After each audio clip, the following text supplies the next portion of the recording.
Hey there, Brandon Split here from ThirstGym.com, and today we're going to talk about an exercise called the Band RNT Split Stance Hip Airplane. All right, this is a band hip mobility drill that I really like to improve your hip mobility. I'm going to recommend you have a dial rod or something you hold on to. It's just going to give you a little bit more balance for this exercise. Not required, but if this is new, I'd really like using this just to make sure that we're really focusing on the hip mobility aspect. And then we're going to want a band that we're going to tie to a rack. And so what we're going to do with this band here is it's going to come in through my leg. And this band is actually going to be pulling me sideways. So I want to make sure that if my right leg is in the band is pulling me to the right. Then what's going to happen, we're going to be in a split stance. So what that means is I'm going to have one leg in front of the other. I'm going to be in a semi-based lunge position here.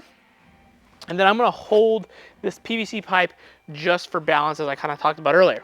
And so it's going to be like a regular hip airplane, but we're going to use our back leg, so in this case my left leg, just to help maintain balance a little bit more, so I can focus more on that rotation of the hip.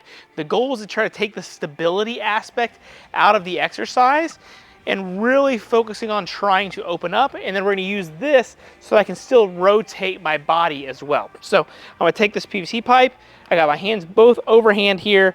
What I'm going to do is I'm going to exhale, let that band pull me to the outside part of my hip. My right hip is going towards that rack here. And then what I'm going to do is I'm going to exhale, and I'm going to reach across, try to rotate my whole body.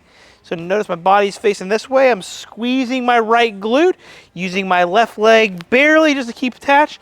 My hands here on the pole to help rotate my whole upper body. And then exhale. Sit into it, inhale. Push, rotate, ooh, hip popped. Exhale. Rotate a little further. Try to get that zipper to come across. Let it pull you into that hip. You're probably gonna feel that in that piriformis, deep part of your hip. And then you're just gonna go back and forth. So you could do both sides, but really here, I like to sync the breathing up, and I really like to make sure that I have points of contact so that I'm able to focus on the glute squeeze, feeling the whole hip stretch each single way that I'm doing it. So this can be done obviously as a warm-up mobilization. This can be done in between squats, deadlifts, cleans, snatches. It's a great filler-based exercise.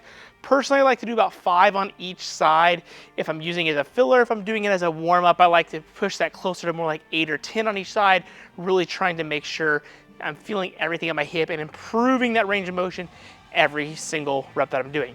An extra thing that you can do here is you can do these barefoot, so therefore you're able to find all those good ground contacts in your feet, especially if you're doing this as a warm-up. If you're doing it like in between a training session, sometimes you might not be able to take your shoes off. That's totally okay.